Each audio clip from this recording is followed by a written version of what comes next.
चाहे कितने ही सगे हों। इन 3 लोगों पर कभी विश्वास नहीं करना चाहिए। एक समय की बात है, मध्य देश में एक बहुत ही सुंदर नगर था। उस नगर में एक चोर रहता था। वह छोटी मोटी चोरी करके अपने परिवार का पालन पोषण करता था, लेकिन उस चोरी के धन से उसके परिवार का पूरी तरह से खर्च नहीं चलता था। एक दिन उसने सोचा कि पाप तो पाप होता है, चाहे छोटा हो या बड़ा।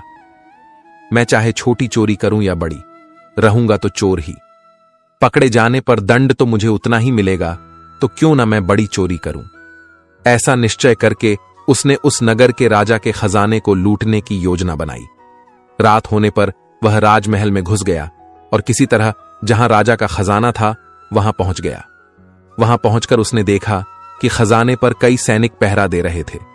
सख्त पहरा देखकर चोर को लगा कि उनकी आंखों में धूल झोंकना बहुत कठिन काम है और सोचने लगा कि यहां तो साक्षात काल पहरा दे रहा है।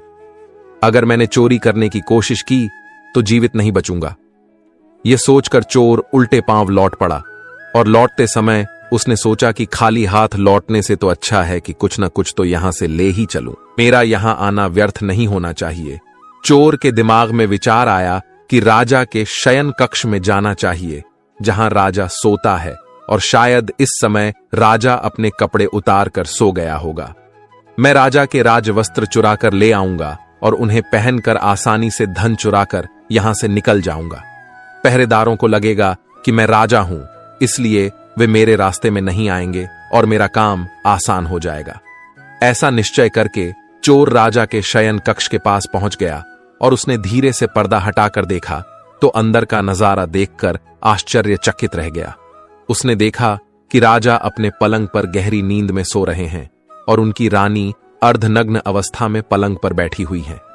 रानी को जागता हुआ देखकर चोर के हाथ पैर फूल गए और वह एक तरफ दीवार से सटकर खड़ा हो गया और रानी के सो जाने का इंतजार करने लगा। थोड़ी देर बाद फिर उसने पर्दा हटाकर देखा कि रानी सोई हैं या नहीं, क्योंकि रानी सो जाए तो राजा के वस्त्र चुराए जाएं। चोर ने देखा कि रानी अभी भी उसी तरह बैठी हुई थी। यह देखकर चोर वहां रखी हुई टेबल पर बैठने लगा। जैसे ही वह टेबल पर बैठा तो उस पर रखी हुई पानी की गिलास नीचे गिर गई। उस आवाज को सुनकर राजा की नींद तो नहीं खुली, परंतु रानी तलवार लेकर बाहर आ गई और तलवार चोर की गर्दन पर रख दी और बोली, कौन है तू और यहां किस लिए आया है? सच सच बता, वरना तेरा सिर धड़ से अलग कर दूंगी। चोर डर के मारे पसीने से लथपथ हो गया और हाथ जोड़कर गिड़गिड़ाता हुआ बोला, रानी साहिबा, मेरी जान बख्श दो। मैं एक गरीब चोर हूं और चोरी करने के उद्देश्य से ही यहां आया हूं। छोटी मोटी चोरी करके अपने परिवार का पालन पोषण करता हूं। आप मुझे मार दोगी तो मेरे बच्चे अनाथ हो जाएंगे। मैं वचन देता हूं कि इस बार मुझे छोड़ दो। मैं कभी दोबारा राजमहल की तरफ मुड़कर नहीं देखूंगा। मेरे छोटे छोटे बच्चों पर रहम करो। रानी को उस पर दया आई और उसने कहा, सुनो, मैं तुम्हें एक शर्त पर छोड़ सकती हूं। मैं इस समय काम से पीड़ित हूं। यदि तुम मेरे साथ समागम करोगे तो मैं तुम्हें यहां से जाने दूंगी, वरना एक ही झटके में तुम्हारा सिर काट दूंगी। रानी की यह अनोखी शर्त सुनकर चोर और भी ज्यादा घबरा गया और कहने लगा, रानी साहिबा, ये आप क्या कह रही हो? मैं तो एक चोर हूं और आप इतने बड़े राज्य की महारानी। मेरी क्या औकात है जो मैं आपके साथ ऐसा करूं? मेरे लिए तो यह सोचना भी बहुत बड़ा पाप है। रानी ने कहा, मैं कुछ नहीं सुनना चाहती। अगर तुम्हें अपनी जान प्यारी है तो मैं जैसा कहती हूं वैसा ही करो, वरना मरने के लिए तैयार हो जाओ। रानी का ऐसा प्रस्ताव सुनकर चोर की जान हलक में अटक गई और सोचने लगा, आज मैं बहुत बड़ी मुसीबत में फंस गया। यदि मैंने रानी की बात नहीं मानी तो भी मारा जाऊंगा और मान ली तो भी मारा जाऊंगा। चोर बहुत बड़ी दुविधा में पड़ गया कि क्या करूं। आखिरकार उसने रानी के साथ समागम करने की बात को स्वीकार कर लिया और बोला, रानी साहिबा, मुझे 5 मिनट का समय दे दो। मुझे बहुत जोर से लघु शंका लगी है। पहले मुझे लघु शंका से निवृत्त होने दो, उसके बाद आप जैसा कहोगी मैं वैसा ही करने के लिए तैयार हूं। रानी ने तुरंत तलवार के इशारे से शौचालय को बता दिया और चोर उसकी तरफ चल पड़ा। रानी वहीं पर खड़ी होकर उसके लौटने की प्रतीक्षा करने लगी। चोर ने इस बीच रानी की नजर से बचकर वहां से भागने की कोशिश की, भागते भागते जब वह द्वार पर पहुंचा तो द्वार पर जो सैनिक था उसने उसे पकड़ लिया और उससे पूछताछ की। चोर डरा हुआ था। उसने सैनिक को सच सच बता दिया कि वह एक चोर है और राजमहल में चोरी करने आया था, लेकिन रानी ने उसे पकड़ लिया और छोड़ने के बदले एक शर्त रखी थी कि वह उसके साथ समागम करे। इसलिए मैं लघु शंका का बहाना बनाकर वहां से भाग आया। इस तरह से चोर गिड़गिड़ाकर सैनिक से उसे छोड़ने का आग्रह करने लगा।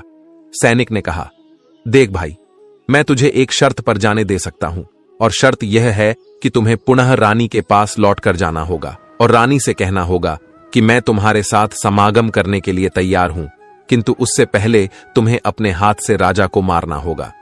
सैनिक की यह शर्त और भी ज्यादा कठिन थी। चोर ने सोचा कि वैसे तो प्राण बच भी सकते थे, परंतु अब नहीं बचेंगे। अगर रानी से यह बात कही तो रानी मेरा सिर काट देगी। अब चोर को चारों तरफ मौत ही मौत दिखाई दे रही थी। मजबूर होकर चोर वापस रानी के पास गया और बोला, रानी साहिबा, मैं आपके साथ संबंध तो बना लूंगा, लेकिन मुझे एक बात का डर है कि उस समय राजा साहब नींद से जागे तो न आप बचेंगी और न मैं। राजा साहब हम दोनों को मार डालेंगे, इसलिए आपको एक काम करना होगा। आप अपने हाथ से राजा का सिर काट दीजिए, फिर हम निडर हो जाएंगे। अगर आप इतना कर सकें तो मुझे आपकी शर्त मंजूर है, वरना मैं आपके हाथों मरना उचित समझूंगा। आप मुझे मार दीजिए। काम के वशीभूत रानी चोर से कहने लगी, ठहरो, ये कौन सी बड़ी बात है, मैं अभी राजा साहब को मौत के घाट उतार देती हूं। इतना कहकर रानी ने दोनों हाथों से तलवार पकड़ी और सोए हुए अपने पति का सिर काट दिया। जब रानी ने राजा का सिर काट दिया तो सारा कमरा खून से लथपथ हो गया और राजा के खून से रानी भी भीग गई। वह भयानक दृश्य देखकर रानी बेहोश होकर गिर पड़ी और उसी समय चोर वहां से फरार हो गया। सुबह राजमहल में शोर मच गया कि कोई राजा साहब को मार गया, मगर राजा को मारने वाले का कोई पता नहीं चल पा रहा था। सब लोग बड़े आश्चर्य में थे कि राजा को सोते हुए किसी ने मार डाला। इधर रानी भी दहाड़ मार मार कर रो रही थी। इस रहस्य को पूरे राजमहल में केवल वही सैनिक जानता था कि रानी और उस चोर में से किसी एक ने ही राजा को मारा है, परंतु उसने इस बात की चर्चा किसी से नहीं की। राजा के अंतिम संस्कार की पूरी तैयारी हो चुकी थी। उधर रानी ने घोषणा की कि वह अपने राजा के साथ सती होना चाहती है। यह जानकर किसी ने रानी पर संदेह नहीं किया, क्योंकि अगर रानी ने राजा को मारा होता तो वह राजा के साथ सती क्यों होती। इधर रानी सारे सिंगार करके राजा के साथ चिता पर जाकर बैठ गई। राज्य के सभी लोग राजा की चिता पर एक एक करके लकड़ी रख रहे थे और उन्हें नमन करके पीछे लौट रहे थे। इस प्रकार सबसे अंत में वह सैनिक भी राजा की चिता पर लकड़ी रखने गया जो इस रहस्य को जानता था। उसने धीरे से रानी के कान में कहा, महारानी, आप तो सती हो जाएंगी, लेकिन मुझे इतना तो बता दीजिए कि राजा को आपने मारा था या उस चोर ने। यह सुनकर रानी चौंक पड़ी। वह समझ गई कि इसका मतलब इस भेद को यह सैनिक भी जानता है। रानी ने कहा, सुनो, राजा को न तो मैंने मारा है न उस चोर ने। अगर तुम्हें यह जानना है कि राजा को किसने मारा है तो तुम नगर से बाहर उत्तर दिशा में जो जंगल है उसमें चले जाओ। वहां एक कुटिया में एक बुढ़िया रहती है, वह तुम्हें इस रहस्य को जरूर बता देगी। सैनिक को यह रहस्य जानना था, इसलिए वह अगले ही दिन रानी के बताए अनुसार जंगल में चला गया। जंगल में पहुंचने पर उसे वह कुटिया दिखाई दी जिसमें वह बुढ़िया रहती थी। सैनिक उस बुढ़िया के पैर पकड़कर बोला, मां जी, मैं एक रहस्य जानने के लिए आपके पास आया हूं। राजा साहब की हत्या किसने की, मुझे बताइए। तब बुढ़िया मां कहती है, बेटा, अगर तुझे यह रहस्य जानना है तो तुझे एक काम करना होगा। मेरी कुटिया के बाहर एक बकरा बंधा हुआ है, तू अपनी तलवार से उसका सिर काट दे और सिर काटते ही बकरे की दाढ़ वहीं गिर जाएगी और उसका सिर हवा में उड़ने लगेगा। तब तुम उस बकरे के सिर के कान पकड़कर लटक जाना। वह बकरे का सिर तुझे जिस जगह पर ले जाएगा वहां पहुंचकर तुझे तेरे सवाल का जवाब मिल जाएगा कि राजा को किसने मारा है। अब सैनिक ने वैसा ही किया। कुटिया के बाहर जो बकरा बंधा हुआ था, सैनिक ने उस बकरे का सिर काट दिया। सिर कटते ही वह हवा में उड़ने लगा। उसने झपटकर बकरे के दोनों कान पकड़ लिए। वह सिर उड़ता हुआ उसे उस भयंकर वन के बीचों बीच ले गया। उस जगह पर एक गुफा बनी हुई थी। उस गुफा के द्वार पर जाकर वह सिर नीचे उतर गया। सैनिक सोचने लगा कि इस जंगल में न तो कोई मनुष्य दिखाई दे रहा है, यहां भला कौन मुझे राजा की मौत का रहस्य बताएगा। वह गुफा के द्वार पर खड़ा यही सोच रहा था, और वह गुफा एक राक्षस की थी, जिसमें वह राक्षस और उसकी एक बेटी रहते थे। अब शाम हो गई थी और वह राक्षस अपने भोजन के लिए बाहर गया हुआ था। गुफा के अंदर उसकी बेटी मौजूद थी। इधर जब राक्षस कन्या को किसी मनुष्य की गंध मालूम पड़ी तो वह द्वार पर निकल कर आई। उसने देखा कि एक हटा-कटा नौजवान गुफा के द्वार पर खड़ा है। राक्षस कन्या ने सोचा कि अगर मैंने इसे खा लिया तो मेरे एक समय की भूख मिट जाएगी, और अगर मैंने इसे जिंदा रखा तो यह नौजवान मेरे बहुत काम आएगा। राक्षस कन्या ने तुरंत एक सुंदर लड़की का रूप बनाया और उसके सम्मुख पहुंच गई। इतनी सुंदर स्त्री उसने आज तक पहले कभी नहीं देखी थी। वह सैनिक उसे देखते ही उस पर मोहित हो गया। लड़की भी उसे अपनाने के लिए आई थी, इसलिए उसे अपनी गुफा में बुलाकर ले गई और उसके साथ खूब मस्ती की। के आने का समय हुआ तो लड़की ने उसे मक्खी बनाकर दीवार पर चिपका दिया। राक्षस आया और उसने लड़की से पूछा, बेटी, मुझे किसी मनुष्य की गंध मालूम पड़ रही है। मुझे लगता है कि कोई आदमी हमारी गुफा में घुस आया है। तब बेटी बहाना बनाती हुई बोली, पिताजी, कैसी बात कर रहे हैं? हमारे होते हुए कौन मनुष्य यहां आने की हिम्मत करेगा? मैं तो उसे कच्चा चबा जाऊंगी। इस तरह उसने राक्षस को गुमराह कर दिया। अब वह राक्षस कन्या रोज उसे रात होने पर पुरुष बना देती थी और दिन में उसे मक्खी बनाकर दीवार पर चिपका देती थी। इस प्रकार सैनिक को राक्षस की गुफा में रहते रहते काफी दिन बीत चुके थे। अब उसे अपनी पत्नी और बच्चों की याद आने लगी, परंतु वह राक्षस कन्या के चंगुल से नहीं निकल पा रहा था। एक दिन उसे मौका मिल गया और वह किसी तरह रात में वहां से भाग निकला। भागते भागते कई दिनों के बाद वह अपने नगर पहुंच गया। अपने घर पहुंचकर उसे बहुत खुशी हुई। अपने बच्चों से मिलकर वह बहुत प्रसन्न हुआ। वह सोचने लगा, अच्छा हुआ जो मैं वहां से चला आया, न जाने कब तक वह मुझे मक्खी बनाकर वहां रखती। इस तरह उस सैनिक की अपने घर पर रहते हुए काफी दिन बीत गए। एक दिन उसे फिर उस लड़की की याद आई। अब तो दिन रात वह उसके ख्यालों में खोया रहता। उसकी सुंदरता को याद कर उससे मिलने की इच्छा करता। उसके बिना न खाना अच्छा लगता न पीना। हर समय यही सोचता था कि उससे किस तरह मिलन होगा। सैनिक उस राक्षस कन्या से मिलने के लिए तड़पने लगा और उसने फिर से उसके पास जाने का निश्चय किया। उसने सोचा, पिछली बार तो मुझे उस बुढ़िया ने पहुंचा दिया था, लेकिन अब मैं वहां से भाग कर आया हूं, इसलिए मुझे रास्ते का भी ज्ञान नहीं है। क्यों न मैं एक बार फिर उस बुढ़िया की सहायता ले लूं। ऐसा सोचकर वह उस बुढ़िया की कुटिया पर पहुंच गया और हाथ जोड़कर बोला, हे माता, एक बार मुझे फिर से उसी स्थान पर भेज दो जहां पर मुझे पहले भेजा था। अब वह सैनिक राजा की हत्या का रहस्य भूल चुका था। वह राक्षस कन्या से मिलने की बेचैनी उसके अंदर बढ़ती जा रही थी।